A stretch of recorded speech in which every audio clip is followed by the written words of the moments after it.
Hey, CJN podcast listeners, Michael Freeman here, executive producer. I wanted to share that the CJN has earned 6 Simon Rockhour Awards this month, the Jewish Pulitzers, as some folks call them. We took home awards for magazine writing and design, and for feature stories on a Holocaust music project, BDS on Canadian campuses, and 4 women who discovered they were sisters in their golden years, thanks to 23andMe. But we can't create award-winning journalism without your help. If you value independent Jewish journalism, please consider supporting us today at thecjn.ca/donate. Months ago, I asked Mark Berlin why he was hanging on as the only Jewish member on the board of the Canadian Museum for Human Rights, and why he wasn't speaking out publicly already with his concerns about the upcoming controversial exhibit called Palestine Uprooted, Nakba Past and Present. At the time, Berlin told me he believed he could do more from inside the institution than from outside. He hoped he could influence the process as curators developed the show. But after 8 years on the museum's board, Berlin resigned just days before the museum's launch of the exhibit, showcasing the trauma experienced by Palestinian Canadians whose families were displaced in the 1948 Israel War of Independence. It opens Saturday, June 27th. Berlin says initially he was all for the exhibit, which will be the first in a Canadian federally funded museum. But he says early indications suggest it'll tell only one side of the story and argues it'll likely say nothing about what caused the war, which was the Arab invasion of the new Jewish state, and also will say nothing about the expulsion of nearly 1 million Jews from Arab lands in the aftermath. The museum's CEO recently said they're considering a separate acknowledgement or exhibit about the Jewish story in the future. Berlin sent his resignation letter Monday morning, June 22nd, to the board chair and to Canada's Minister of Canadian Identity and Culture. His criticism includes a lack of transparency by the museum about the contents of the show. He claims the trustees were never shown any of it. Same goes for the identities of who the museum tapped as advisors. They aren't saying, but researchers believe it includes people who are known anti-Israel activists. Berlin says it's not only a governance issue or that Jewish mainstream concerns, including his, were rebuffed. It's that he feels the museum is breaking its own mandate to foster unity among diverse communities. That's why I had to take the steps I took, especially when I feel I'm being targeted as a member of the Jewish community of Canada, when I think that this exhibition has a potential to cause my community even greater harm.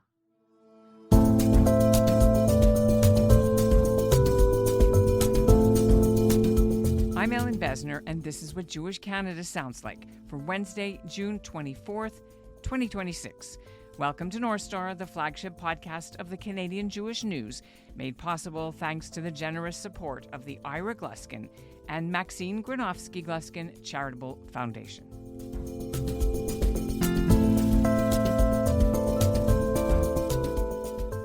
Mark Berlin is a lawyer, a human rights scholar, and former federal Justice Department official who, among other projects, helped Canada support the development of legal services in the Palestinian Authority. He's taught law at both the University of Ottawa and McGill.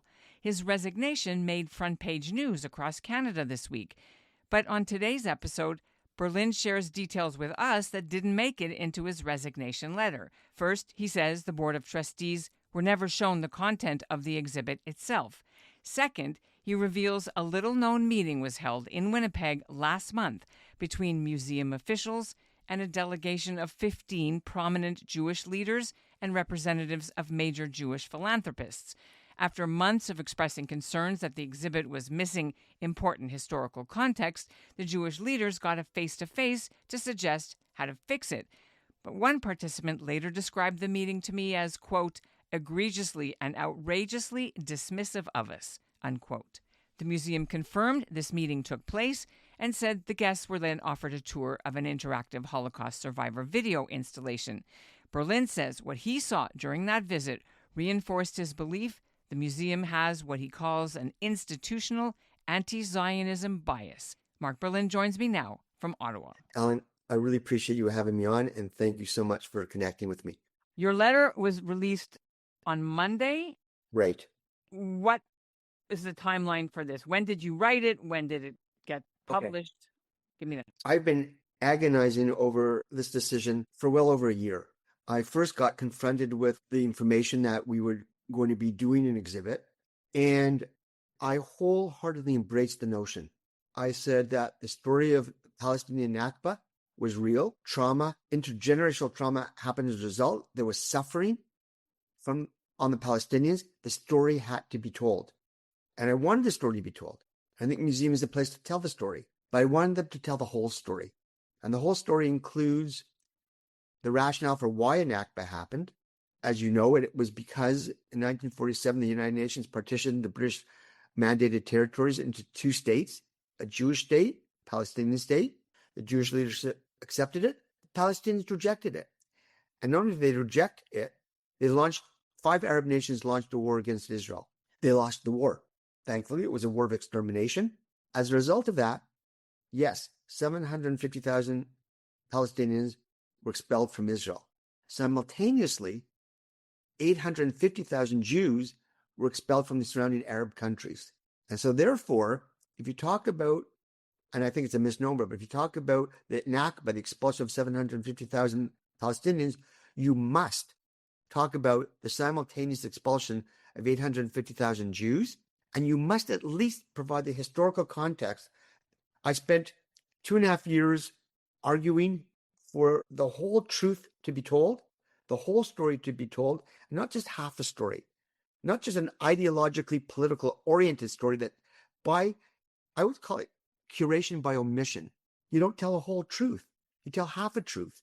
And I worked and worked and worked. There were countless board meetings, countless emails. Countless emails that I would send on ongoing basis the last 2.5 years about what I perceived to be institutional anti-Zionism at the museum, concerns about the exhibit, but always giving a positive view of how they can make it better, how they can remediate it. That gives comfort to both the Jewish community and the Palestinian community that their stories are being told. When I finally realized after 2.5 years that my false hope that I could influence and make a difference was not going to happen, and knowing the exhibit was happening this week, that's why on Monday, because there was a board meeting on Monday, and I thought I can no longer be associated with this exhibit. I must extract myself. I can only be part of what this museum will propose, and therefore I had no choice. I had to resign. Okay, let's unlock. There's a lot to talk about. So you wrote the letter Monday? No, I wrote the letter a few days ago. I had the draft 1, 2, 3, 4, 5, 6, 7 because I wanted to make sure that it was, each word was chosen carefully. And so the letter was delivered to the minister at 10:59 on Monday because the board meeting was happening at 11:30. I assume it's a Zoom meeting. And it was a Zoom meeting because this was a meeting about finances. And as it happens, I was the chair of finance, and therefore I was basically going to be co-chairing the meeting. And I thought it would be disingenuous for me to co-chair this meeting. You're head of the finance committee. They told us in our interview a few months ago that this is the museum, that this is a small exhibit, $150,000. Yeah. Is that right? So let's be clear. The board has never seen the exhibit. We weren't given the contents of the exhibit. We only know basically what you know and what you read in the press as well. Whether it's a small exhibit or a large exhibit, it is a museum exhibit. End of story. You can tell the truth in a small exhibit too. So make sure we understand. The Board of Trustees has never seen any of the blueprints, any of the studies. No. Why not? Did you ask? Yes. We've been told repeatedly that the board does not engage in the operations of the museum. The board has oversight for certain matters. This was not one of them. This was a curatorial decision, and that's not under the purview of the board. I argued that the board's responsibility and mandate under the Museums Act calls for us to have oversight on all the operation of all the management of the museum. And if there's damage, a possible risk of reputational damage, absolutely that's within the bailiwick and responsibility of the board. I would say a few other board colleagues agreed with me. The majority of the board did not. The majority of the board felt it wasn't appropriate. I think that was a dereliction of duty. And absolutely, the board has never seen anything in print or blueprints or boards that would say this is what it's. We've never seen the content. Wow. Wow. And in the last few days, the CEO has promised to consider now working on a sort of parallel or complementary, some signage or some other things about the Jewish experience at a later part of the museum or somewhere else. Were you aware of this? If so, when, and why wasn't that enough to make you stay?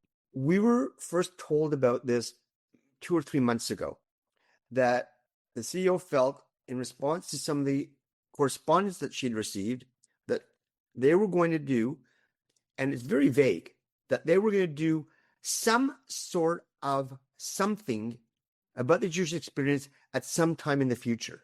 And they said, they said it could be an exhibit, it could be digital, it could be online, it could be a poster, it could be a pamphlet. We don't know. We're gonna deal with it at some point in the unknown future. My response was two things. First of all, the two experiences weren't severable. They happened at the same time. And you don't get to, and it almost seemed like it was almost a weak, false attempt to mollify the Jewish community and say, we heard your concerns. We'll talk about you guys later. To me, if the museum is to be a space where you bring people together and you want to engage in reconciliation and dialogue, you don't separate communities. You don't say, this is for the Palestinians over here, this is for the Jews over there. That's divisive. We're supposed to build bridges, not divide people. This was a lost opportunity, Ellin. You could have brought the two communities together. For the last 2 years, they could have engaged with both the Palestinian, Arab leadership in Canada, the Jewish leadership in Canada, brought them together and say, how can we curate this together to tell both your important, valuable stories? And they chose separation, and they chose to divide. And so to me, it's also way too little, way too late. Well, they do have their researcher on staff who is a professor in Winnipeg, a Jewish professor who is going to be in charge of this. That's what they told us. But I also want to push back a little bit on some misconceptions. Maybe you can help us unpack, because the museum CEO says there's a lot of misconceptions that they didn't listen. We know that the Jewish mainstream organizations met with the museum recently in the last couple of months, CJA and some of the others, and they did have a meeting with them. I don't know if you were there. So how did that go? It is and it isn't true. Let me be clear. My understanding is, for 2.5 years, the mainstream Jewish community, and we're talking B'nai B'rith, we're talking CJ, we're talking the major federations, we're talking about the major foundation families, right? The Aspers, of course, the Reismans, Schwartzes, Brofmans, Greenbergs, the major foundation families. The mainstream Jewish organizations have beseeched the museum and asked for consultation. The answer was no, no, no, no for 2 years. Finally, in announcing the exhibit a few months ago, an email was sent to the organization saying, we're launching the exhibit. Now you know. The museum said, oh, we're in contact with the Jewish community. No, they simply informed the exhibit was going to happen. The Jewish community said, please consult us. The museum did not. Several conversations were held at the beginning of the year with three major organizations. I think it was B'nai B'rith, CJA, and I think Jewish Western Cultural Heritage of Winnipeg, and I think the local federation. They had a conversation, and each of them said, this is not consultation. We're happy to talk to you to find out what you're telling us, what's going to go on. Please consult with us. Most recently, 3 weeks ago, 15 of the large Jewish organizations and families asked to meet with the board and the CEO. Let me tell you what happened. They were given an 8 to 9 o'clock time frame, an hour before the board meeting started. And at that meeting, only 3 board members showed up. The chair of the board, the vice chair, and myself. No other board members showed up. Disgraceful to me that they would be so disrespectful that they didn't even want to listen. This 1 hour conversation was simply that. It was a conversation in which the Jewish community expressed their disappointment with what was happening and expressed their fears about what could happen as a result of what they perceived to be a biased presentation. And each person and organization said, this is not consultation. We're expressing our views. We would like to be consulted. That's exactly what happened. So I would assert that several conversations and one email telling people it's going to happen, that wasn't consultation. Let's not be disingenuous. That was not consultation. Okay. The other side is that they did hire 2 Jewish experts who are professors of, Middle Eastern and Israel-Palestine history, Professor Sukharov from Carleton and another one. Jennifer Duyek. Yeah, right. To talk about, to review it. The museum says, well, we did consult the Jewish community because, quote, the Jewish community is not a monolith. That is what the CEO said in all the media coverage in the last few days. Can you just comment one thought about that? And that's fair because there are many people who would agree with that it's not a monolith and progressive views should be out as well. Right. The mainstream Jewish community that I so call it represents vastly over 94% of the Jewish population of Canada. Groups like Jews for Palestine, Independent Jewish Voices, the Progressive Jewish Voices that you sort of note, are a small percent, anywhere from 1% to 4% of the entire Canadian Jewish population. That's who the museum heralds as having consulted with the Jewish community. So you have a way outsized influence by the left-wing progressive Jewish community. That's who the museum listened to. That's who they consulted. And so they take cover by saying, we talked to the Jews. Now they're virtuously saying that they've hired these external examiners. I know 2 things. I know, because I've seen emails, that the external examiner, you mentioned her name, Shukra. Professor Myra Sukharov, a former CJN columnist. Yeah. So let me tell you my thoughts. I appeared with her before the Senate studying anti-Semitism. And I think she would even describe herself as anti-Zionist herself, ultra left-wing progressive. So you're bringing like the fox into the hen house, number 1, to do the examination. And she will tell you that she did not review. She has not seen the content of the exhibit. She did not review the content of the museum. She wasn't given any papers to the or studies around the exhibit. All she was given was the bibliography attached to a potential research or study guide and asked to review the bibliography. That was her job. And it is supremely disingenuous to label that an external review of this exhibit. And this would be a study guide that kids would get, right? I don't know. Or do you know? Because that's something concerning a lot of people, is that it's one thing to have a bricks and mortar, static exhibit, but then it can travel. Not everyone can get to Winnipeg, Right. but it might go to Ottawa. It might go into the classrooms. What are your worries about that?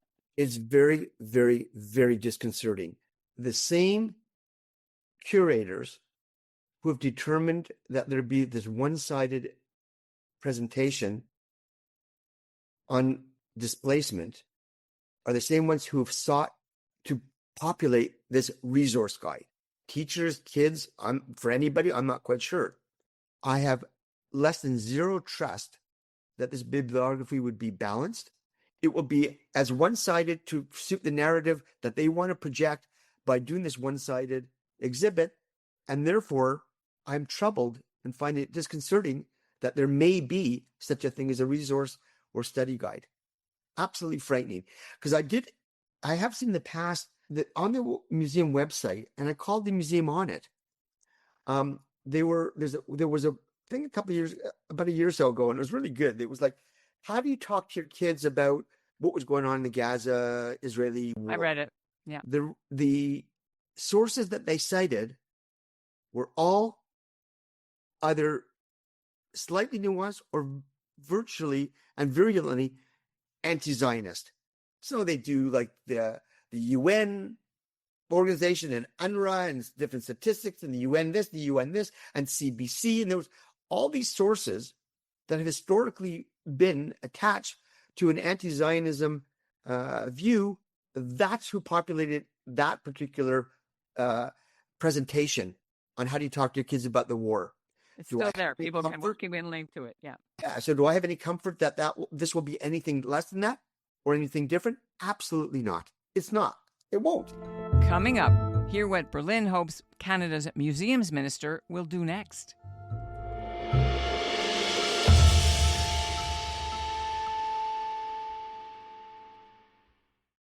Mark, you talk about anti-Zionism. It's a very important, possibly explosive part of your letter, and we need to focus on this. Okay. Can you remind our listeners the line that you wrote in your letter about what troubles you about the whole museum itself? Yeah, I took pains not to point a finger at any individual. I'd say there is a systemic bias within the overarching organization of anti-Zionism. And why do I say that? Because for the last 2 and somewhat years, like I think since October 7th, on any social media that the museum has put out, I'm really only a Facebook guy. Every time they posted something on Facebook, and I looked at the comment section underneath, and even if they did something benign like, we want to talk about Indigenous Day, or we want to talk about LGBT, the comments underneath the story were all, well, what about Israel's committing genocide? What about Israel's an apartheid state? What about Israel's doing this or that? Yeah, but these were public comments. And so it wasn't the museum putting it, but they have it up there, yeah. Right. So I challenged the museum and said, why are we allowing our Facebook page to be populated with hostile comments against Israel when A, they're not even relevant to the story? Why are we allowing hate on our space? That's part one. Part two, we have on the 7th floor of our museum, I still say our museum. I was the museum for 8 years. And it's a place I had loved and cherished and honored being there. And on the 7th floor, we say, after you've gone through the museum, put on an index card your reflections of what you've just seen. And every time I went to the museum, it was populated, Israel's committing apartheid, Israel's an apartheid state, Israel's committing genocide, from the river to the sea, Palestine shall be free. And I would say, why are these index cards allowed to be on display? Part three, when the Jewish organizations, the 15 most prominent families went to the museum about a month ago and had that 1 hour conversation, they were paraded through the museum. They were given an opportunity to explore the museum. On the 2nd floor, there's an enormous whiteboard that says, tell us what else you'd like to see in the museum. There were only 2 large comments, a large placard, and one of them said, Israel is committing ethnic cleansing, and the other one said, Israel is an apartheid genocidal state. And I thought to myself, when I found that out, I thought, how curious that the museum didn't think that, or be sensitive enough to think that 15 prominent Jews should witness these statements. But I was thrilled, Ellen, that they didn't take it down, because you know what? That's what is in the museum space. So if take it away would have like cleansed that part of the exhibit. And therefore, I'd say those 3 examples illustrate, and I have others. What about the die-in? They had a die-in where Palestinian protesters came in and Queers for Palestine, and they did a die-in. The Jewish communities, and I said, why did you allow it to happen? Well, we monitored it and they didn't cause harm, and after a while we let them go. And the Jewish community said, we wanted to have a presentation there. And they said, absolutely, you cannot use our space. And so I will take those 4 examples and many others, to me, indicate a systemic pattern of bias and prejudice that leads me to no conclusion other to think there is an institutional anti-Zionism bias. And the feedback I'd get was, oh, well, Mark, it's about freedom of expression. And I said, well, I wrote the legal textbook on human rights in Canada.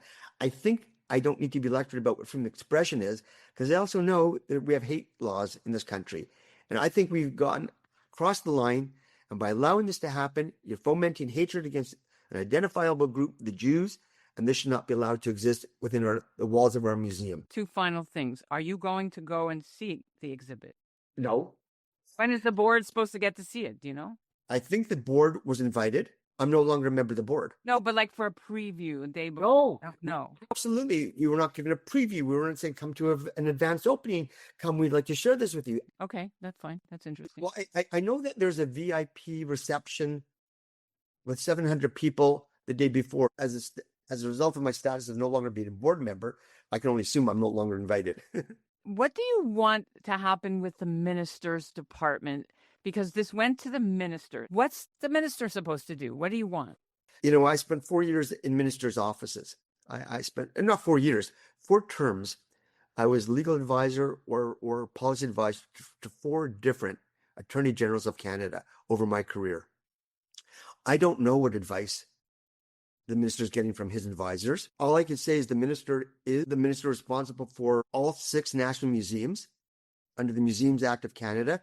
The Canadian Museum for Human Rights is but one. The minister has the authority, and it is his purview to appoint or dismiss board members and the CEO because we serve at pleasure. And I'm not sure how pleased the minister still is.